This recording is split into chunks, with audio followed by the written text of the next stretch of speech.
Vous êtes à la source de l'actualité. À toutes et à tous, bonsoir. Bienvenue, les grandes articulations. Semaine de l'indépendance, la jeunesse est au cœur de la célébration. Mention spéciale à la souveraineté économique.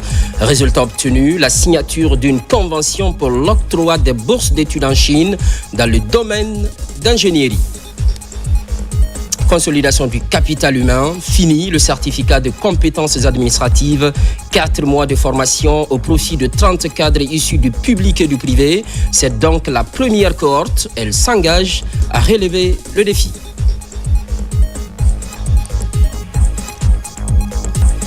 Tournée d'inspection du ministre de l'Hydraulique et des Hydrocarbures. L'opération implique l'Agence nationale de l'assainissement et de la salubrité publique. Objectif, identifier les problèmes et par la suite envisager des solutions. Une fois de plus, bonsoir.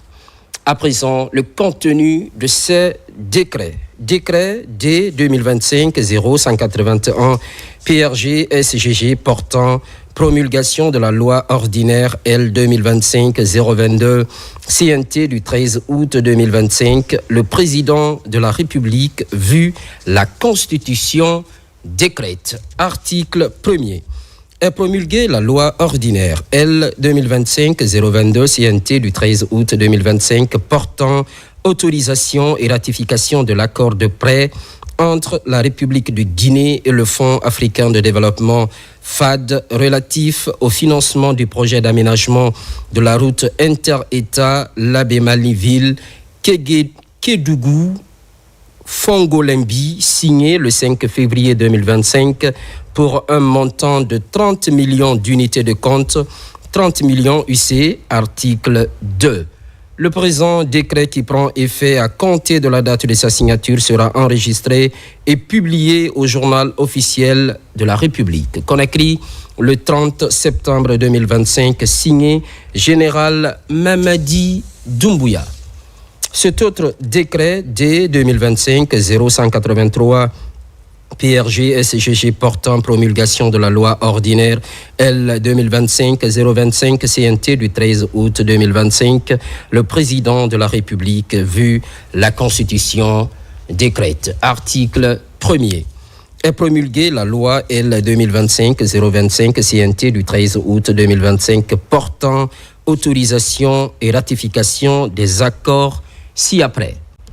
L'accord de financement relatif au projet eau et assainissement en Guinée, PEAG, entre la République de Guinée et l'Association internationale de développement, IDA, signé le 21 avril 2025 pour un montant de 200 millions de dollars américains.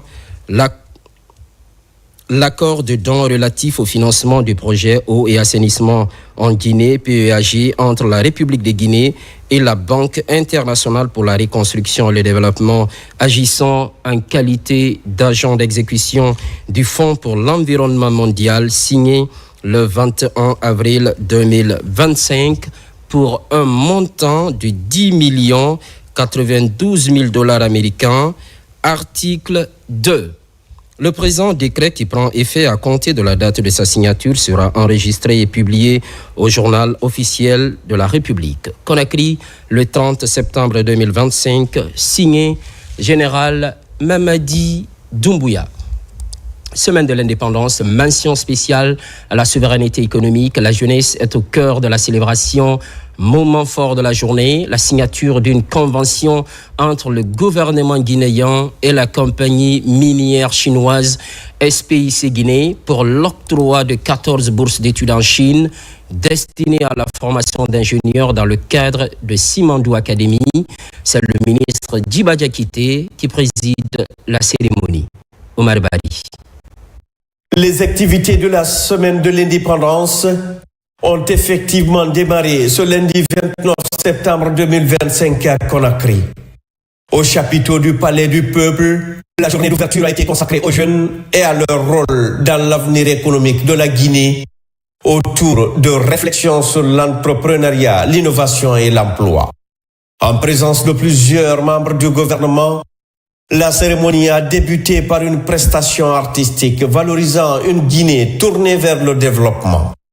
La ministre de l'Industrie et des Petites et Moyennes Entreprises, Dr Diaka Sidibé, a rendu hommage à Monsieur le Président de la République, Son Excellence le Général Mamadi Doumbouya, pour avoir placé la jeunesse au centre du programme Simandou 2040, notamment à travers Simandou Academy. 2 panels ont marqué la journée. Entrepreneuriat jeune, un levier pour la souveraineté économique, animé par des jeunes entrepreneurs partageant leurs expériences. Et secteur stratégique, pilier de la souveraineté économique et l'identité nationale, réunissant des experts des domaines miniers, énergétiques, culturels et digital. Un concours sur le programme Simandou 2040 a réuni également 5 groupes de jeunes développeurs.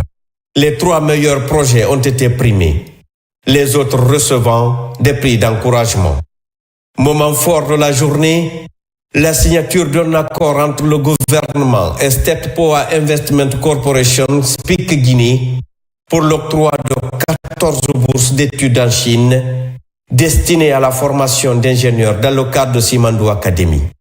Le ministre directeur du cabinet de la présidence, Djiba Diakité, président du comité stratégique de Simandou, a présidé la cérémonie entouré des ministres de l'enseignement supérieur, de la recherche scientifique et de l'innovation, Alpha Bakar Bari, des mines et de la géologie, Bouna Silla, de l'économie et des finances, Mourana Souma, du budget, Fassine Silla, ainsi que de l'industrie et des petites et moyennes entreprises, Dr Diaka Sidibé.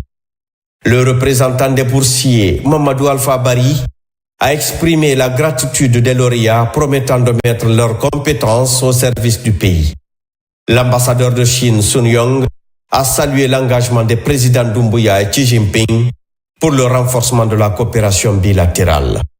La signature de cet accord marque une étape de plus dans le cadre de la refondation de notre nation, mettant en avant la qualification de nos ressources humaines.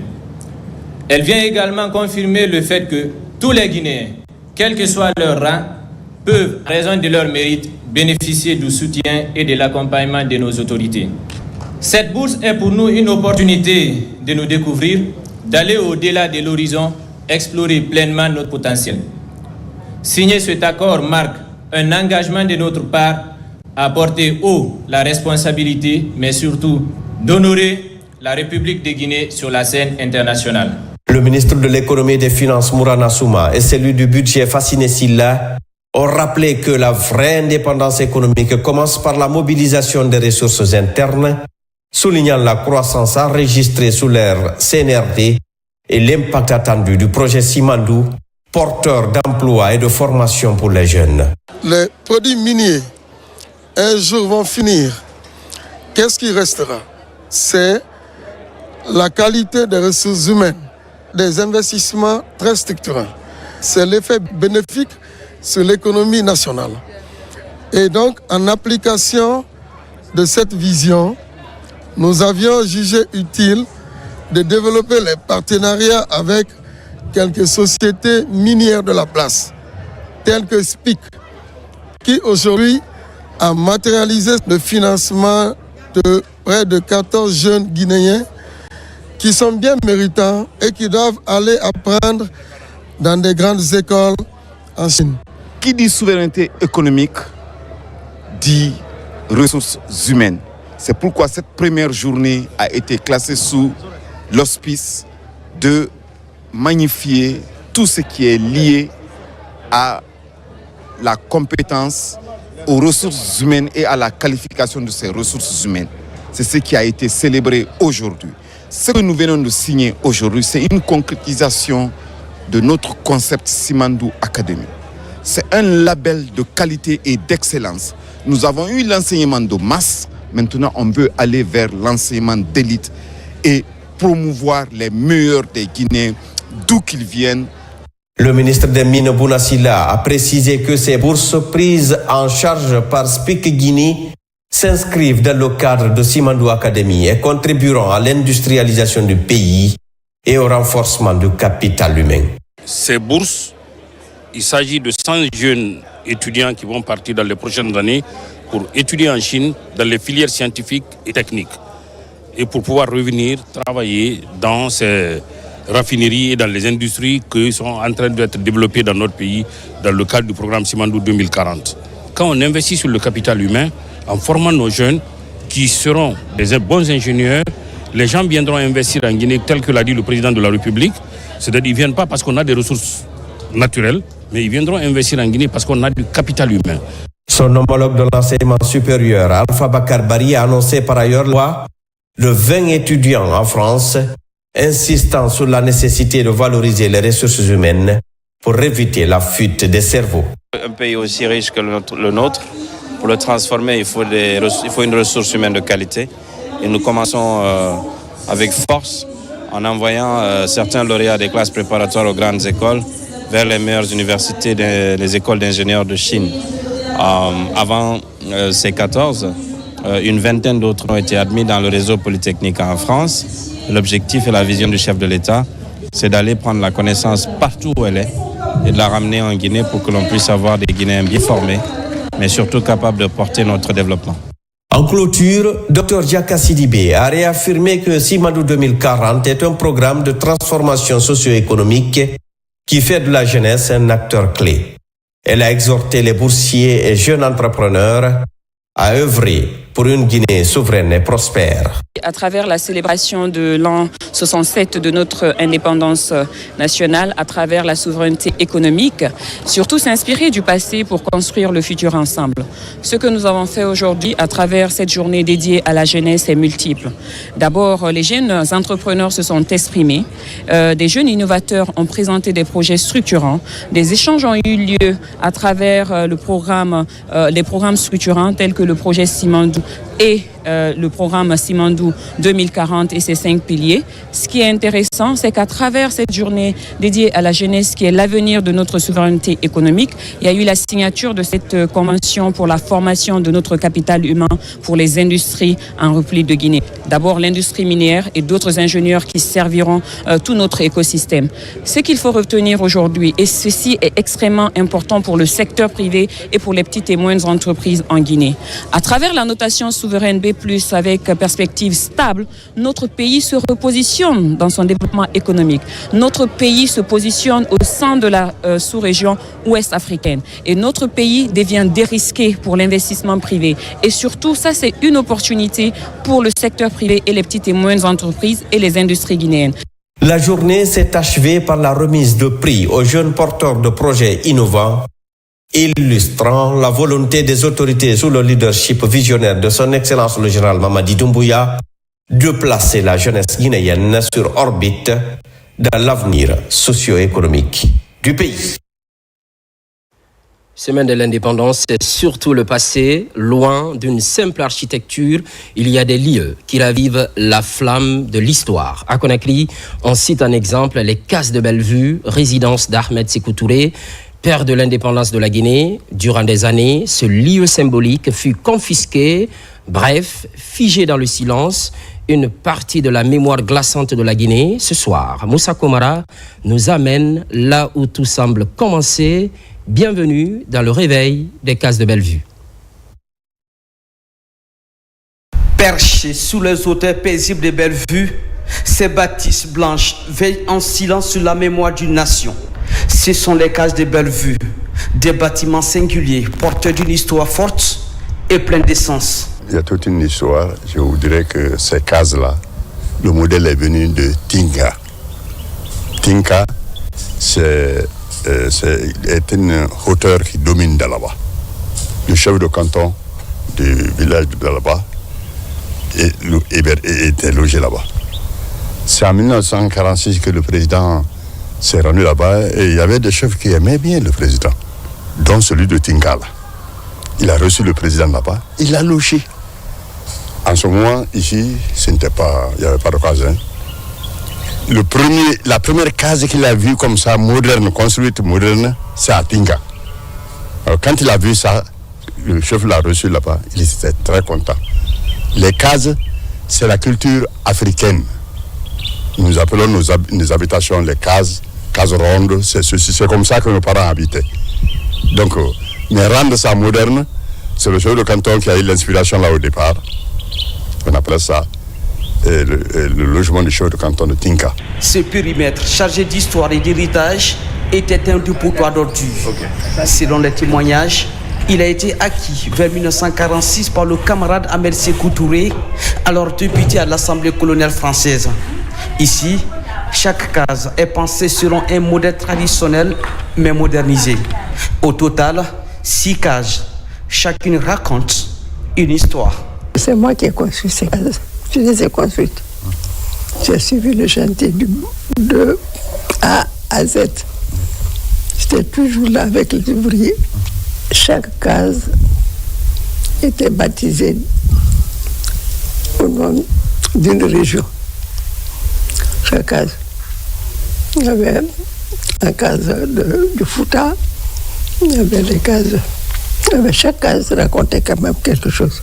Cette case-là fut la première à être construite, portant le nom de la région forestière. Elle fut bombardée en 1970 par les mercenaires portugais. Ici, les militaires recevaient les grands du monde. Nelson Mandela, Fidel Castro, Julius Nyerere, Thomas Sankara, Mohamed Kadhafi. La liste est longue. Aujourd'hui, ces cages ne gouvernent plus, mais elles restent des symboles vivants, un site de mémoire. Ces cases-là, quand je viens ici, c'est avec beaucoup de plaisir. D'abord, ça a toute une histoire, comme on vous le dit. Le président en a fait un logement, une villa pour ses hôtes. Quand les gens venaient, il les logeait ici. Parce il a construit jusqu'à terminer de faire des cases. Il les logeait ici. Il y a des cases sous forme de permanence. Si vous allez tout à l'heure, vous verrez, ça c'est la permanence. On se rencontre là-bas, il y avait des choses, des réunions pour se tenir là-bas. Il y a des cases qui sont des logements. Donc, quand les gens venaient, le samedi soir, par exemple, ils étaient là. Peut-être que l'agression est 29 novembre. Le 21 novembre, tout le monde était là. Les gens étaient venus. Ils sont joués, après ils se sont séparés. Ces cases aux architectures rares ont inspiré. À partir d'elles, les villas syries dans les provinces ont germé. Mais après la mort de Sékou Touré en 1984 et le coup d'état militaire qui a suivi, les cases de Bellevue sont saisies. Pendant 37 ans, elles sont restées silencieuses, marquées par l'histoire et les oublis. En décembre 2021, le général Mamadi Doumbouya, alors colonel, signe un décret historique. La propriété est restituée aux héritiers. Une page se tourne, une blessure se referme, la mémoire retrouve sa maison. 67e anniversaire de l'indépendance de la Guinée, la représentation diplomatique basée au Libéria s'active dans les préparatifs. C'est en synergie avec les compatriotes évoluant dans ce pays frère. Un appel à la mobilisation est mené présentement. Principale cible, les marchés et les quartiers. Mohamed Lamine Camara, envoyé spécial. À Monrovia, la capitale libérienne, le 67e anniversaire de l'indépendance guinéenne se prépare en grande pompe. D'ores déjà, les préparatifs du 2 octobre coïncident avec le déménagement du personnel diplomatique dans la nouvelle chancellerie, un bâtiment à 3 niveaux acheté par le président de la République, général Mamadi Doumbouya. À 2 jours du jour J de la fête de l'indépendance, l'ambassade et la communauté guinéenne multiplient des initiatives pour la réussite de l'événement. C'est dans le cadre de cette fête que nous voulons faire peu honneur. Nous remercions le président de la République, le général Mamadi Doumbouya, pour sa vision de voir la Guinée toujours belle, rayonnante, que nous avons eu la chance d'obtenir ce nouveau bâtiment. Et cet édifice qui aujourd'hui fait la fierté de la Guinée au Libéria.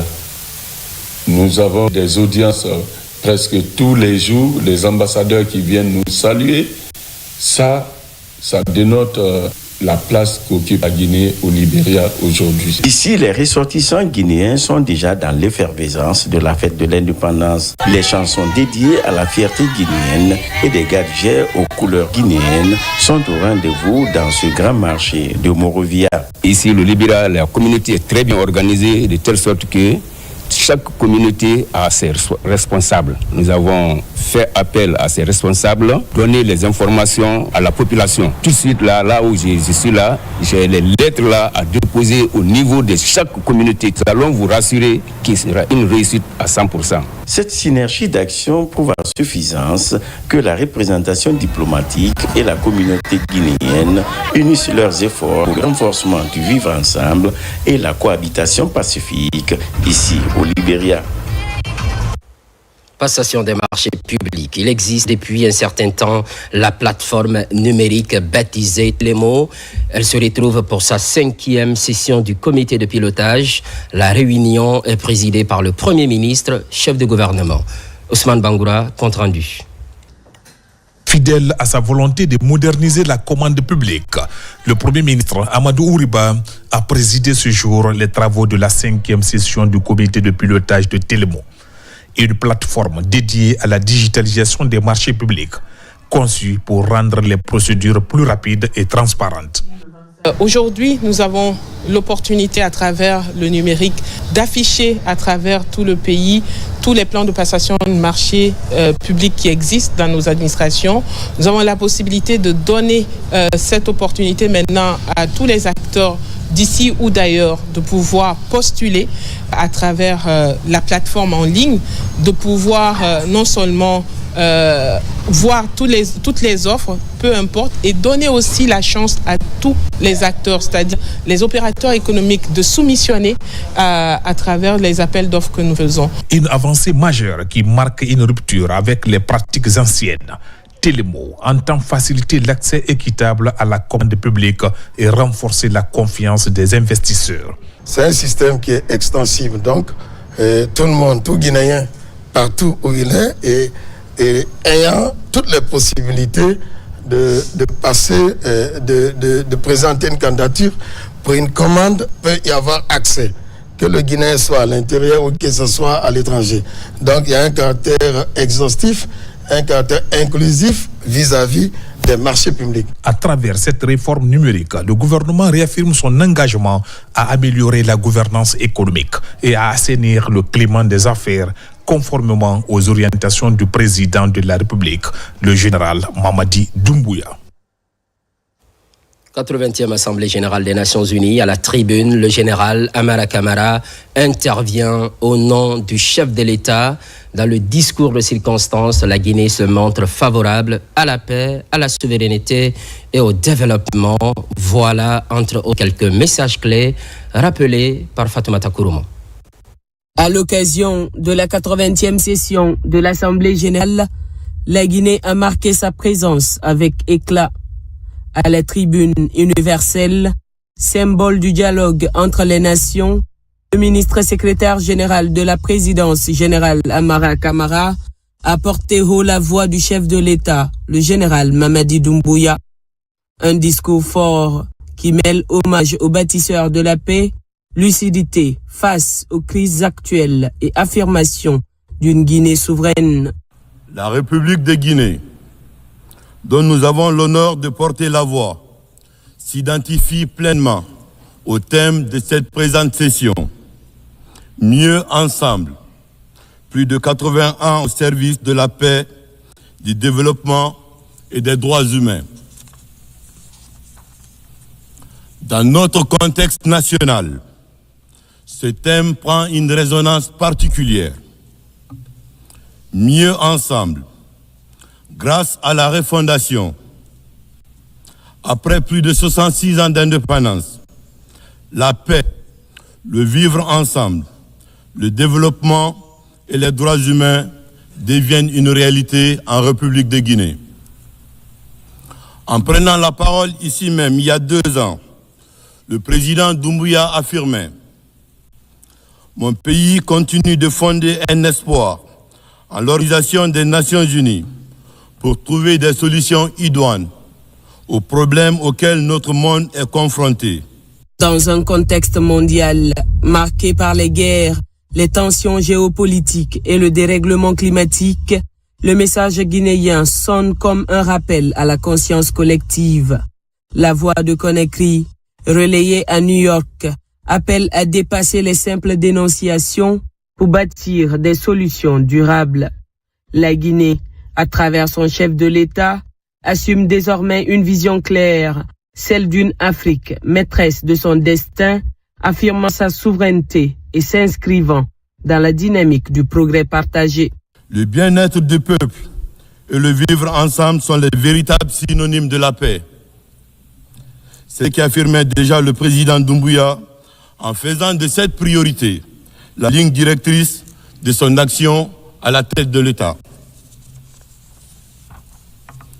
Grâce à sa rigueur et à sa constance, la Guinée s'est réconciliée avec elle-même et avance courageusement sur le chemin de son développement, en affirmant la fin d'une époque déséquilibrée et injuste où l'Afrique n'avait pas droit au chapitre. Le président Doumbouya a fait le choix d'assumer pleinement notre souveraineté nationale. Il s'agissait tout d'abord de notre souveraineté minière, par le retrait de plusieurs permis non conformes aux textes et aux lois, notamment le Code minier de la République de Guinée. Aussi, notre souveraineté intellectuelle, à travers la transformation de notre système éducatif et la promotion de l'excellence. C'est ainsi qu'est née l'initiative Simandou Academy, qui offre aux meilleurs enfants du pays, en termes de rendement scolaire, l'opportunité d'étudier dans les meilleures écoles du monde et dans les meilleures conditions, afin de doter notre pays du capital humain nécessaire pour son développement. Aujourd'hui, dans une démarche méthodique tournée vers l'avenir, le président Mamadi Doumbouya a initié le programme Simandou 2040, construit autour de 5 piliers stratégiques. Le premier pilier, c'est l'agriculture, l'industrie alimentaire et le commerce, qui est le moteur de notre croissance. Le second pilier, c'est l'éducation et la culture, qui sont les fondations de notre demain. Le troisième pilier, ce sont les infrastructures, les transports et les nouvelles technologies pour connecter davantage notre beau pays. Le quatrième, c'est l'économie, les finances et la science, afin de garantir notre souveraineté financière. Enfin, le dernier, c'est la santé et le bien-être, qui constituent pour nous une priorité nationale. Le projet Simandou, qui abrite le plus grand gisement de fer au monde, contribuera significativement à la décarbonisation de notre planète grâce à la teneur exceptionnelle de son minerai, qui est autour de 65%. Et pour garantir la pérennité du programme, un fonds souverain sera mis en place, alimenté essentiellement par les revenus de Simandou, bien entendu complété par d'autres mécanismes classiques. À travers ce programme structurant, le président Mamadi Doumbouya trace la voie d'une transformation profonde où les richesses nationales deviennent moteurs de prospérité. La Guinée, forte de son potentiel minier et agricole, se positionne comme un acteur clé de la décarbonisation mondiale grâce au projet Simandou. Et la reconnaissance internationale n'a pas tardé. La notation souveraine B+, une première historique, consacre la crédibilité et la solidité de l'économie guinéenne sur les marchés financiers. En voulant doter notre pays d'une constitution qui nous rassemble et qui nous ressemble, une démarche de concertation et de recherche d'inclusivité a été initiée. Elle fut certes longue, mais utile et nécessaire au regard de nos passifs. Nous sommes heureux d'annoncer du haut de cette tribune que le projet de constitution qui a été soumis au peuple de Guinée par référendum a été adopté à une très large majorité. C'est l'occasion pour moi, au nom du chef de l'État, de saluer la maturité du peuple de Guinée et saluer également son attachement à l'avenir de son pays. Depuis sa promulgation par le chef de l'État, la République de Guinée a désormais une constitution qui marque son retour à l'ordre constitutionnel tant attendu par nos populations et la communauté internationale. À travers ce discours, le général Amara Kamara a rappelé la vision du président Mamadi Doumbouya, une Guinée souveraine, tournée vers le développement, attachée à la paix et aux droits humains. Un message qui, à la tribune des Nations Unies, a résonné comme une promesse d'avenir pour tout un peuple. Consolidation du capital humain, fini le certificat de compétences administratives. Je vous l'annonçais dans les titres. L'approche est alignée à Simandou 2040. Une session de 4 mois profitable à 30 cadres issus du public et du privé. C'est donc la première cohorte. Elle s'engage à répondre aux défis de transformation des services publics. Mamadi Ternaka Misoko. 4 mois de formation intensive et en séjour la consécration. Ces 30 cadres, issus de plusieurs ministères et du secteur privé, reçoivent leur certificat de compétences administratives au titre de l'année 2025. 15 modules, du droit administratif au leadership, en passant par l'éthique du service public, ont jalonné ce parcours destiné à forger une nouvelle génération de gestionnaires publics. Nous repartons avec des outils solides, une vision claire, adossée à celle du président de la République, et une ferme conviction que les compétences acquises ici nous permettront de servir notre administration publique et privée. Durant plusieurs mois, vous avez fait preuve d'engagement, d'assiduité et de professionnalisme durant votre parcours. Vous avez su tirer profit de cette formation pour acquérir des compétences essentielles à une gestion publique moderne, éthique et orientée vers le résultat. Je vous en félicite chaleureusement pour ce bel accomplissement. Cette cérémonie marque une nouvelle étape dans la modernisation de l'administration, en phase avec la vision des refondations prônées par le président Mamadi Doumbouya. La première promotion 2025 du certificat de compétences administratives porte le nom de Ramatoulaye Kamara, chef de cabinet du ministère du Travail et de la fonction publique. La formation et le développement des compétences ne sont pas de simples options, mais des nécessités impérieuses pour toute administration publique qui se veut moderne. Une fonction publique qualifiée est le pilier sur lequel repose le développement économique et social de notre État.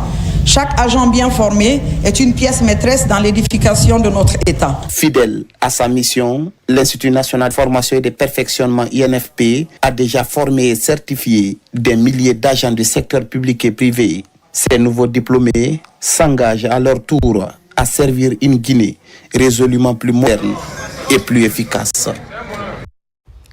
Sur le terrain, et pour constater de visu, le ministre de l'Hydraulique et des Hydrocarbures. C'est une tournée aux allures d'inspection. On note l'implication de l'Agence nationale de l'assainissement et de la salubrité publique, une première depuis le transfert de cette structure à ce département. 3 objectifs sont à satisfaire: dresser le diagnostic, identifier le problème et envisager des solutions pour une politique d'assainissement plus efficace. Mariam Kamara pour plus de détails.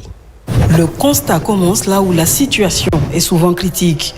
Dans les zones de transit et de tri de Yataya et Kisoso, le ministre s'est penché sur l'urgence, capacité de stockage dépassée, gestion des biodéchets et fréquence de vidange insuffisante. Ensuite, un tour à la station de traitement des boues de vidange de Sonfonia pour voir et évaluer les niveaux d'avancement du chantier. La future station de traitement prévue à Imbaya, dont les travaux démarrent avant la fin de l'année, est aussi concernée. D'un point de vue logistique, et vu la capacité de production des déchets au niveau de notre commune, et par rapport à la logistique qu'on avait, il était très très difficile qu'on soit pleinement opérationnel. À ce niveau-là, nous venons de recevoir de nouveaux engins qui vont accroître la capacité opérationnelle des communes pour qu'on puisse faire face à cette question très très épineuse. Cette visite s'inscrit dans la vision globale de refondation de son Excellence Monsieur le Président de la République, qui se matérialise aujourd'hui par la visite de Monsieur le Ministre de l'Hydraulique et des Hydrocarbures, pour essayer de voir tout ce qui se passe sur le terrain. Il y a toute une chaîne de gestion des déchets qu'on veut collé avec la chaîne de valeur. Mais cette visite du ministre avec l'ANSP, Agence nationale de salubrité publique, c'est également celle d'exploration de solutions. La plateforme de compostage de la Jegui à Sonfonia, ici, les ordures ménagères se transforment en engrais organiques. Tout cet autre centre de valorisation des déchets solides où les objets en verre sont recyclés en pavé. Un cercle vertueux qui démontre la voie à suivre, celle de la valorisation des déchets. Aujourd'hui, au niveau de ces déchets, quand on parle de la chaîne de valeur, c'est aussi un secteur pourvoyeur d'emploi. Et quand on constate qu'on peut transformer ces plastiques en dallettes écologiques, on peut transformer ces verreries, on peut même aussi recycler les plastiques pour les vendre sur le marché. Ça va créer une chaîne de valeur, permettre à ce que derrière, la question d'hygiène ne soit pas vue comme un problème où il n'y a que la dépense. De la gestion de l'urgence à la promotion d'une économie circulaire, cette immersion a dessiné une feuille de route claire. L'enjeu est désormais de traduire ces constats en actions ciblées pour un impact concret et visible sur le terrain, afin de promouvoir une politique nationale d'assainissement cohérente et efficace, capable de répondre aux attentes de tous les citoyens. Étude d'impact environnemental et social. Depuis 6 jours, la thématique est mise à la connaissance de 40 acteurs à tous les niveaux. Concrètement, ils s'approprient les méthodes d'évaluation des risques environnementaux et sociaux, l'identification des impacts critiques et les mécanismes de consultation. Ça, Martin Fancinaduno. En collaboration avec le Centre de recherche et d'expertise en environnement et en développement, le cabinet Émergence Légale Afrique, spécialisé en conseil juridique, en appui et en études dans les domaines des mines, de l'environnement et du développement durable, vient d'organiser des modules de formation en faveur de 40 participants sur l'étude d'impact environnemental et social conforme aux procédures de la Banque mondiale et de la Banque africaine de développement BAD. Puisque c'est le même bailleur qui octroie des fonds aux mêmes pays africains, donc c'est bien de les réunir et de parler de la procédure de ces mêmes bailleurs de fonds. Par exemple, les auditeurs de la Guinée peuvent à partir de maintenant postuler pour d'autres opportunités en Côte d'Ivoire, en Mauritanie, dans d'autres pays, vice-versa. Nous sommes beaucoup plus appesantis sur la démarche d'élaboration d'une étude d'impact environnemental et social, les différents outils, les méthodes, étape par étape, pour qu'on s'assure au centre de leurs préoccupations la préservation aussi bien de l'environnement biophysique que humain. Ces échanges de 6 jours ont été une étape cruciale pour aligner les acteurs locaux, les consultants indépendants des secteurs des mines et l'environnement. Cette formation nous a permis surtout de pouvoir acquérir des connaissances approfondies en matière de méthodologie, en matière de technique et voir les normes internationales. On est vraiment outillé en ce qui concerne l'élaboration des termes de référence, en ce qui concerne l'analyse de l'état initial de l'environnement, l'analyse du milieu récepteur d'un projet.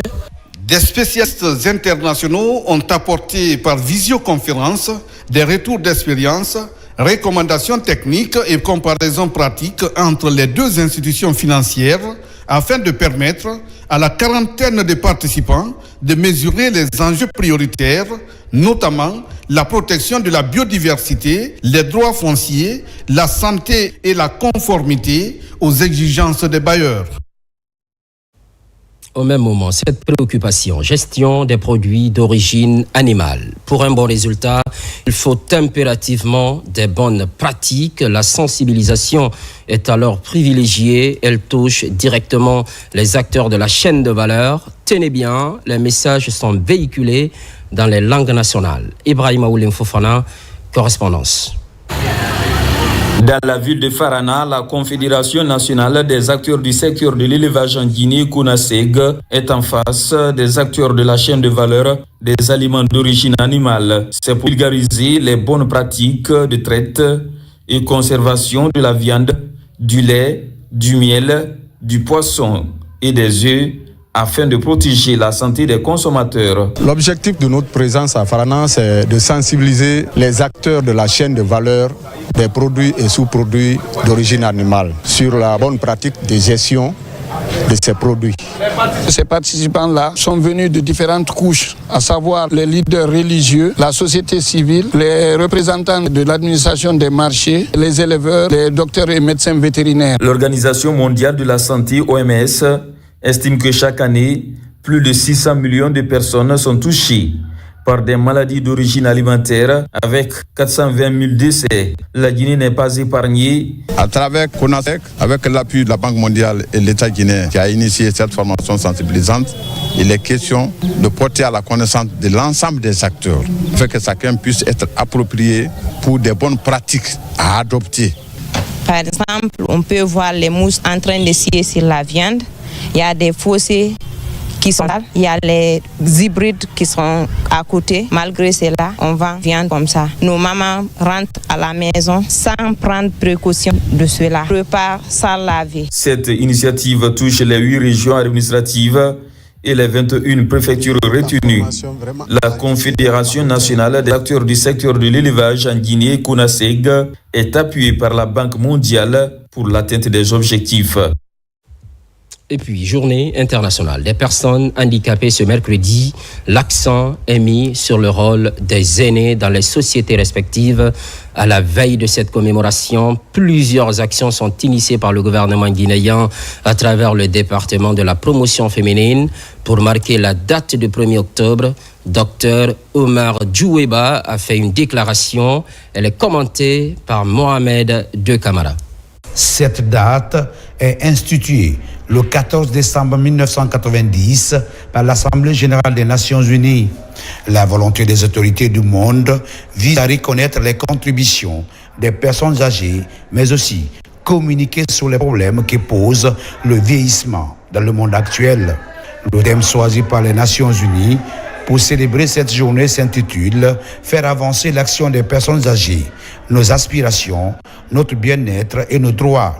Les changements opérés dans la structure famille, l'affaiblissement de la solidarité intergénérationnelle, les mutations socio-économiques et culturelles, les mouvements de population sont autant de facteurs qui ont rendu complexe le soutien aux personnes âgées et engendré la perte progressive de leur rôle.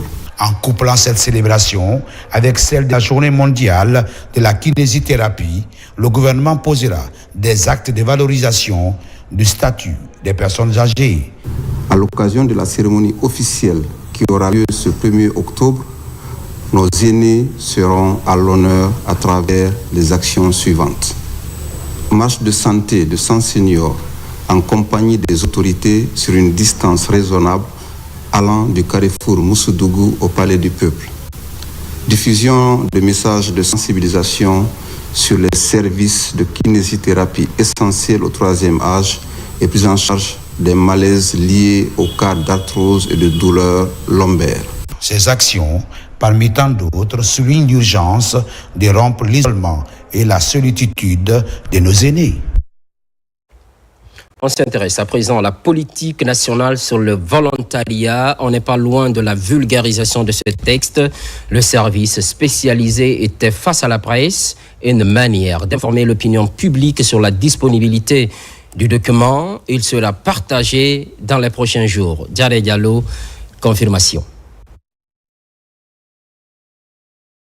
Face aux hommes et femmes de médias, les responsables de l'Agence nationale de volontariat jeune présentent les grandes lignes de ce nouvel instrument juridique. L'occasion également de rappeler la portée de la politique nationale du volontariat, désormais considérée comme un véritable levier du développement. Cette campagne s'inscrit pleinement dans la vision de son Excellence, le Président de la République, chef de l'État, chef suprême des armées, le général Mamadi Doumbouya, dont l'attachement indéfectible au développement du volontariat en Guinée constitue une priorité nationale. Sous son impulsion, le volontariat jeunesse est placé au cœur des politiques publiques comme moteur de transformation, de résilience et de progrès. Pour concrétiser cette politique, l'agence bénéficie de l'appui de plusieurs partenaires. Ensemble, ils multiplient les actions de terrain afin de promouvoir un volontariat responsable, encadré et orienté vers les priorités nationales. Vous le savez, l'MVG est la structure mère du volontariat national en Guinée. Et cet outil va permettre de renforcer ces actions sur sur le terrain. Et aussi renforcer la présence des structures comme Corps de la paix, France Volontaire, qui font du volontariat international en Guinée. À travers cette campagne, nous voulons que chaque jeune, chaque organisation, chaque collectivité puisse s'approprier de ces textes, les comprendre, les diffuser et surtout les incarner dans leur action quotidienne. La campagne de vulgarisation de la loi et de la politique nationale sur le volontariat sera officiellement lancée le 10 octobre prochain à Kindia. Elle se poursuivra ensuite dans les chefs-lieux des régions naturelles du pays, avec un programme d'activités variées pour permettre au plus grand nombre de Guinéens de s'approprier ces nouveaux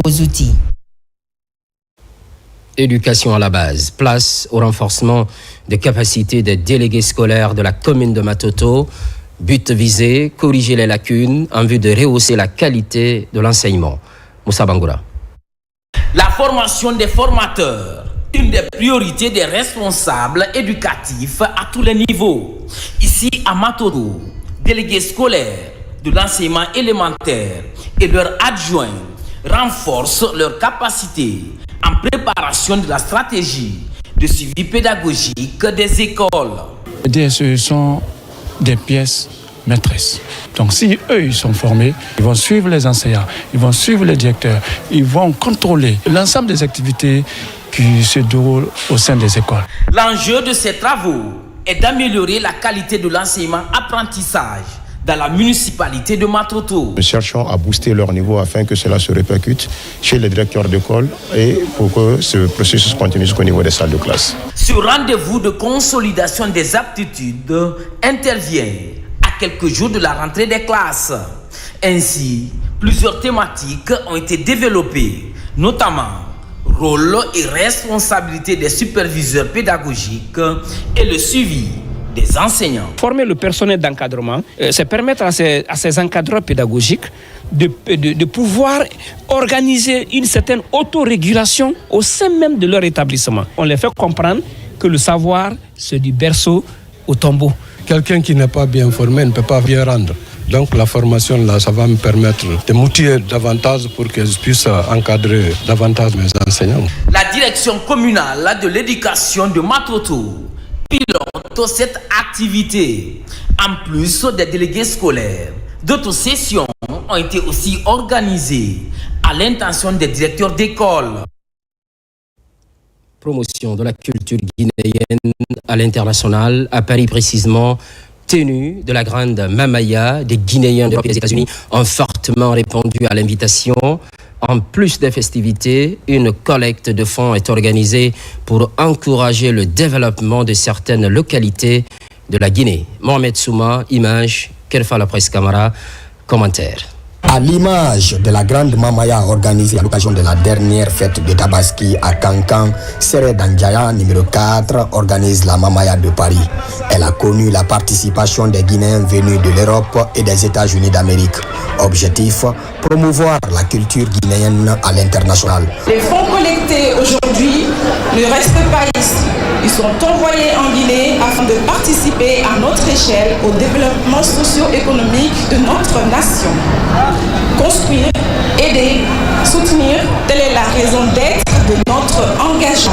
Ici à Paris, le rouge, jaune, vert est célébré et annonce l'offensive culturelle et le retour de la culture guinéenne au niveau international afin de permettre au pays de reprendre sa place d'antan, une fierté du tricolore national. En organisant cette grande Mamaya de Paris et effectivement mettre aussi également à l'honneur la raison de Bascotte. Donc c'est une occasion de promouvoir notre culture, mais aussi une occasion de se retrouver entre Guinéens, entre frères et sœurs et renforcer le tissu social également. J'ai été très impressionnée par la qualité du spectacle. L'organisation était parfaite, c'était super bien. Cette danse collective est rythmée et profondément ancrée dans la culture mandingue. Caractérisée par des mouvements synchronisés, des chants, des percussions, elle sert à célébrer la cohésion sociale, la solidarité et l'identité culturelle lors de fêtes et cérémonies en Haute-Guinée. Retour au pays, sport, football et enfance à Siguiring. Tournoi interdistrict, la compétition met en émulation toutes les couches sociales. Une belle initiative pour que règne le vivre ensemble dans la ville aurifère. Djamokaba. À Sigiri, la promotion du vivre ensemble est au cœur de toutes les aspirations. Le combat de certains promoteurs de l'unité nationale marque encore les esprits. Parmi eux, Mamadi Confiance Camara. Ici, au stade municipal Ibrahima Permis Magasuba, l'homme reçoit tous les honneurs à travers cette bonne humeur collective autour du football. Cette autre édition porte son nom pour son attachement à la paix. Je suis très content et nous avons fait ça pour que la jeunesse de Sigiri puisse se donner des mains et évoluer ensemble.